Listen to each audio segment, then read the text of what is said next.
হাত পা ও বুকের লোম কাটা বা কামানো জায়েজ আছে কিনা। এরপরে প্রশ্ন হলো, প্রস্রাব বা পায়খানা করার সময় কথা বলা যায় কিনা। পেশাব হলো, কোরআন শরীফ পাঠ করার সময় সেজদার আয়াত এসে গেলে সেজদা দিতে হবে নাকি আয়াত শেষ করে সেজদা দিতে হবে। এরপরে প্রশ্ন হলো, ব্যবসা হালাল, কেউ ব্যবসা করতে গিয়ে ব্যাংক থেকে লোন নিয়ে ব্যবসা বৃদ্ধি করলে তা ব্যবসা হালাল থাকবে কিনা, আর হারাম হলে হালাল করার সুযোগ আছে কিনা। এরপরে প্রশ্ন হলো, আমি ছোট থেকেই দাদুর কাছে বড় হয়েছি, দাদার সাথে জমিতে কাজ করেছি, তাদের সেবা করেছি, আমার দাদা আমাকে অনেক কিছু জমি লিখে দিয়েছেন যা অন্য নাতিদেরকে দেয়নি, তা কি জায়েজ হবে। এরপরে প্রশ্ন হলো, কাপড়ের দোকানে কাপড় সাজানোর জন্য যে মানুষের আকৃতির পুতুল কাপড় পরিয়ে রাখা হয়, এগুলো কি জায়েজ আছে। বড়দের শরীরে পা লাগলে আমরা হাত দিয়ে সালাম করি, এভাবে সালাম করা কি ঠিক। ইউরোপ আমেরিকা থাকা মুসলমানদের জন্য কতটা হাল দয়া করে জানাবেন। এরপরে প্রশ্ন হলো, অনেকে বলে পানি পান করার সময় যদি মোচের মধ্যে পানি লাগে তাহলে তা হারাম হয়ে যাবে, কথাটা ঠিক কিনা। অজু ছাড়া মোবাইল কোরআন শরীফ পড়ি, তাতে সওয়াব পাওয়া যাবে কিনা। এবং কোরআন প্রশ্ন হলো, প্রস্রাব বা পায়খানা করার সময় কথা বলা যায় কিনা। পেশাব বা পায়খানা করার সময় কথা বলা মাকরুহ। কথা বলা কি ভাই, টাইমে মাকরুহ, অপছন্দনীয় কাজ, ভালো কাজ না। একান্ত প্রয়োজন হলো, আপনি ভিতরে গেছেন, পানি নাই, একটু বললেন ভাই পানিটা ছাড়েন, এটুকু বলাতে অসুবিধা নাই, এটা তো আপনার দরকারি কথা। টিস্যু নিতে ভুলে গেছেন, যাই দেখেন ভিতরে টিস্যু নাই, তো বউকে বললেন যে একটু টিস্যু দাও প্লিজ, এটুকু কথা আপনি বলতে পারেন। কিন্তু আলাপ সালাপ জড়াই দিলেন। আজকাল তো আমরা এত বেশি প্রোডাক্টিভ হইতে, ইতিবাচক করতে এত বেশি দুনিয়াদার, আমরা টয়লেটের সময়টা কাজে লাগানোর জন্য দেখবেন যে অনেক আপনার 5 স্টার হোটেলগুলোতে, 4 স্টার হোটেলগুলোতে টয়লেটে একটা টেলিফোনের সেট থাকে। মানে তুমি এখানে কাজ একটা করছো, কোনো আরেকটা কাজ করো, মোর প্রোডাক্টিভ হয়। এই অতিরিক্ত প্রোডাক্টিভ হওয়ার যেখানে সেখানে কথা বলা, এটা কোনো ভালো রুচির বিষয় নয়। সেখান থেকে আপনার সেটা একটা নাপাক জায়গা, অপবিত্র জায়গা। আপনি যত দ্রুত তার সাথে সেখান থেকে বের হইতে পারেন, সেখানে দুষ্টু জিনের অবস্থান থাকে, দুর্গন্ধ, যত ভালো টয়লেটই হোক কিছু না কিছু হবেই।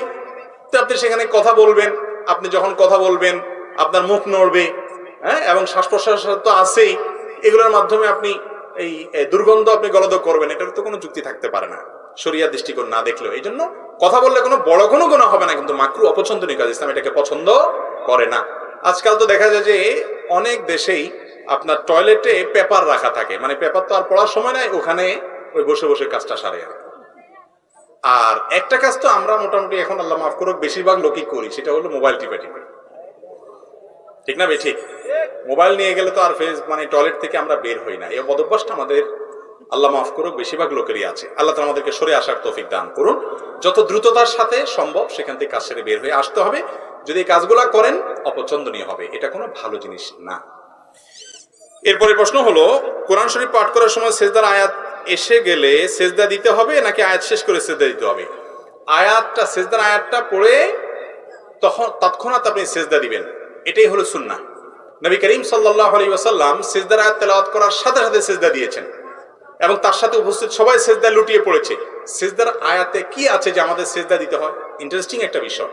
সেজদার আয়াতে বলা আছে, আল্লাহর কোন বান্দা আল্লাহর কোন নেয়ামত দেখে, কোন কুদরত দেখে বা বিশেষ কোন সিচুয়েশনে সেজদা লুটিয়ে পড়েছেন, সাথে সাথে আয়াত পড়ার পর আমরাও একাত্মতা পোষণ করার জন্য সেজদা লুটিয়ে পড়ি। কথা বুঝাতে পারছি? হয়তোবা ভিন্ন কিছু আছে, ধরুন আল্লাহ রাব্বুল আলামিন সেজদার নির্দেশ করেছেন, হে লোক সকল তোমরা আল্লাহর সেজদায় লুটিয়ে পড়ো, সাথে সাথে আপনি তৎক্ষণাৎ ব্যবহারিক আমলের মাধ্যমে আপনি সেজদা লুটিয়ে পড়লেন।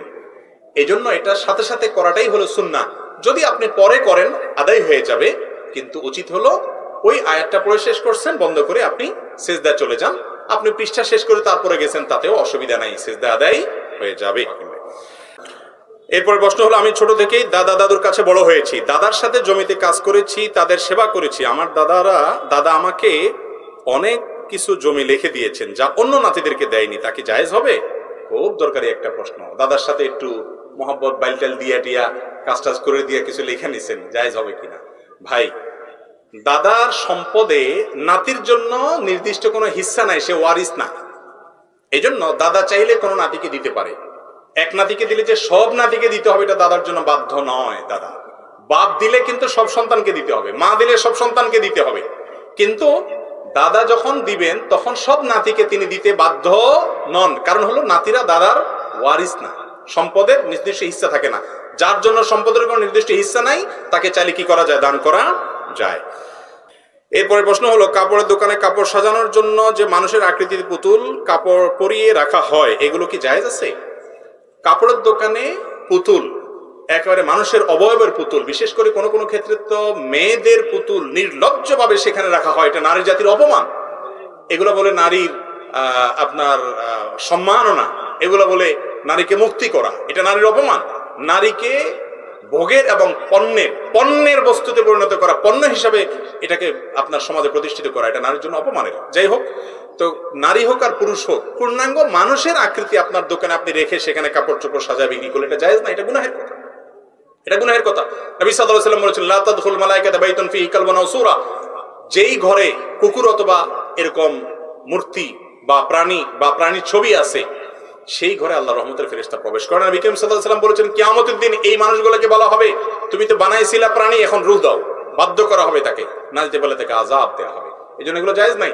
দোকানদাররা কল্লা কাটা যেগুলো পাওয়া যায় সেগুলো রাখবে। কল্লার সাথে কি ব্যাপার, আপনি শুধু গায়ে জামাই তো পরাবেন, এই তো, আর যাতে শালীন থাকে সেটা খেয়াল রাখবেন, এটুকু জায়েজ আছে ইনশাআল্লাহ বিদিন। আপনি বলবেন, হুজুর এত বাধা চলবো কেমনে? জান্নাতে যেতে চাচ্ছেন আর সব করবেন খেয়াল খুশি মতো, দুনিয়াতেও জান্নাত খাইবেন, আখিরাতেও জান্নাত পাবেন, এটা কিভাবে আশা করেন? এই জন্য স্যাক্রিফাইস করতে হবে, এবং আল্লাহ যা নির্দেশ করেন, নিষেধ করেন, সেগুলো আমাদের কল্যাণার্থী আল্লাহ তাআলা করেন। বড়দের শরীরে পা লাগলে আমরা হাত দিয়ে সালাম করি, এভাবে সালাম করা কি ঠিক? বড়দের সিনিয়রদের শরীরে যদি পাও লাগে, আমরা আসলে একটু হাত দিয়ে টাচ করে একটু তাকে সম্মান জানাই, এটা ঠিক আছে কিনা? আমাদের অনেক ভাইরা বলে এটা ঠিক না, এটা সালামের কোনো পদ্ধতি না। আমার মনে হয় যে এটা ঠিক আছে আমাদের দেশের জন্য, কারণ বড়দেরকে সম্মান করতে হবে। আমাদের দেশে কারোর গায়ে পাও লাগলে এটা তার প্রতি অপমান হয়, তাকে অসম্মান করা হয়। ইচ্ছাকৃত লাথি মারা একটা অপমান, পাও লাগলে এটা এক ধরনের অপমান। তো আমার যে ভুলে পাও লাগছে এটা বোঝানোর জন্য আমি তাকে টাচ করে যদি বার্তা দেই যে সরি, এটা আমার আসলে ইচ্ছাকৃত হয় না, তাকে টাচ করার মানেই হলো এটা বলা যে ইচ্ছাকৃত হয় না। আর আমি তাকে টাচ না করলে সমস্যা মনে করতে পারে, বেটা আমার পাও লাথি দিয়ে চলে গেল, কোনো মানুষ মনে করলো না, অসম্মানিত বোধ করতে পারে, অপমান করতে পারে। কোনো মানুষকে অপমান হয় এমন কোনো কাজ করা জায়েজ নাই। টাচ করে বুকে হাত দেওয়া হয় মানে আপনাকে আমি সম্মান করি, অসম্মান করি না। তো এই নিয়তে তাকে একটা বার্তা দিলেন, এতে অসুবিধার কিছু নাই। এরপরে প্রশ্ন হলো, ইউরোপ আমেরিকা থাকা মুসলমানদের জন্য কতটা হালাল দয়া করে জানাবেন। ভাই, অমুসলিম প্রধান অঞ্চলে, অমুসলিম প্রধান দেশে মুসলমানদের জন্য গিয়ে মুসলমান প্রধান এলাকা থেকে বসবাস করা হাদিসে নিষেধ রয়েছে। কেন? কারণ সেখানে নিজের ঈমান আমল টিকানো যায় না। নিজে কষ্ট করে টিকানো গেলেও পরবর্তী জেনারেশন টিকানো যায় না। বহু মা বাবা আমাদের কাছে কান্নাকাটি করেছেন, একটু হালুয়া রুটি ভালো খাওয়ার জন্য সেখানে চলে গেছেন, পরবর্তী জেনারেশন কাফের হয়ে গেছে, বেঈমান হয়ে গেছে, কারণ শিক্ষা প্রতিষ্ঠান এবং সব জায়গায় সে প্রভাবে সে নষ্ট হয়ে গেছে। আপনার জেনারেশন কাফেরের দিকে, কুফরের দিকে চলে যাবে, আপনি সেই পথে যেতে পারেন না। তবে হ্যাঁ, সেই সমস্ত এলাকাতে যদি আপনি দাওয়াতের উদ্দেশ্যে থাকেন, দাওয়াত আপনার মিশন হয়, ইসলামের প্রচার আপনার মিশন হয়, তাহলে জায়েজ আছে, সেই উদ্দেশ্যে বাচ্চাদেরকে সেভাবে গড়ে তুলবেন ইনশাআল্লাহ বিইذনিল্লাহ। এরপরে প্রশ্ন হলো, অনেকে বলে পানি পান করার সময় যদি মোচের মধ্যে পানি লাগে তাহলে তা হারাম হয়ে যাবে, কথাটা ঠিক কিনা? মোচে আপনার যদি পানি পান করার সময়, খাওয়ার সময় লেগে যায়, অনেকে বলে মাকরু হবে, অনেকে বলে হারাম হয়ে যাবে। এক লোক নাকি মদ পান করার সময় এরকম আপনার তার অনেক লম্বা মোষ, আবার মদও খাচ্ছে, তো মোষগুলা উঠায় ধরে পান করতেছে। পরে একজন জিজ্ঞেস করলে, এরকম কেন করতেছো, এত কসরত কেন করতেছো? বলে যে এই মোচে লেগে গেলে এটা মাকরু হয়ে যাবে, সেজন্য এটা করতেছি। খাইতেছে কি? মদ। ভাই, কি খাচ্ছেন সেটা হলো বিষয়। আপনার ঠোঁটে লাগছে না, মোচে লাগছে না, গালে লাগছে, এটা বিষয় না। হালাল খানা যদি খান, মোচে লাগলেও কোনো অসুবিধা নাই। এটা মাকরুও না, হারামও না, এটা আমাদের মন গড়া। মোচ বীজ, ভাই পানি খাবেন আর মোচ ভিজবে না, পুরুষরা যাদের মোচ আছে, এটা কিভাবে সম্ভব আমাকে বলে? একটুও মোচ ভিজবে না, এটা সম্ভব? তাহলে তো আমরা সারাদিন আরাম খাইতেছি, এটা ভুয়া কথা। খাওয়ার সময় বা পান করার সময় যদি মোচ একটু ভিজে যায়, মোচে লেগে যায়, তাতে অসুবিধা নেই। তবে হ্যাঁ, সাধারণত আমরা মোচ তো ভালো করে ধুই না, ঘাম থাকে, জীবাণু থাকতে পারে, সেজন্য এটাতে যেন খুব বেশি না লাগে, অবশ্যই সেটা খেয়াল রাখা উচিত। এবং এটা স্মার্টনেসেরও পরিচয়, ব্যক্তিত্বেরও পরিচয়, সেটা ভিন্ন বিষয়। কিন্তু মোচে লাগলে হারাম হয়ে যাবে, মাকরু হয়ে যাবে। ওই মদখোরের মতো আপনি মোচ উল্টে উল্টে হারাম খাবেন, খাইতেছেন হারামটা, মদখোরটা দেখে খুব হাসি দিচ্ছেন, আপনি হারাম উপার্জন করে এনে খাইছেন। আর মৌলবীর কাছে মাসালা যদি জিজ্ঞাসা করেন যে হুজুর মোচে লাগলে গুনাহ হবে কিনা, যদি এরকম কেউ করে আর কি, তাহলে সেটা কোনো মানে হতে পারে না। কি খাচ্ছেন সেটা হলো মূল বিষয়। ওযু ছাড়া মোবাইল কোরআন শরীফ পড়ি, তাতে সওয়াব পাওয়া যাবে কিনা, এবং কোরআন খতম করলে খতম হবে কিনা? হবে। কোরআন আপনি কোথায় পড়ছেন এটা মুখ্য না, প্রিন্টেড কোরআন পড়েন আর মোবাইল থেকে পড়েন, সওয়াব সমান হবে ইনশাআল্লাহ বিইذনিল্লাহ। এতে সওয়াব কম হবে বা সওয়াব হবে না এরকম কোনো কথা নেই।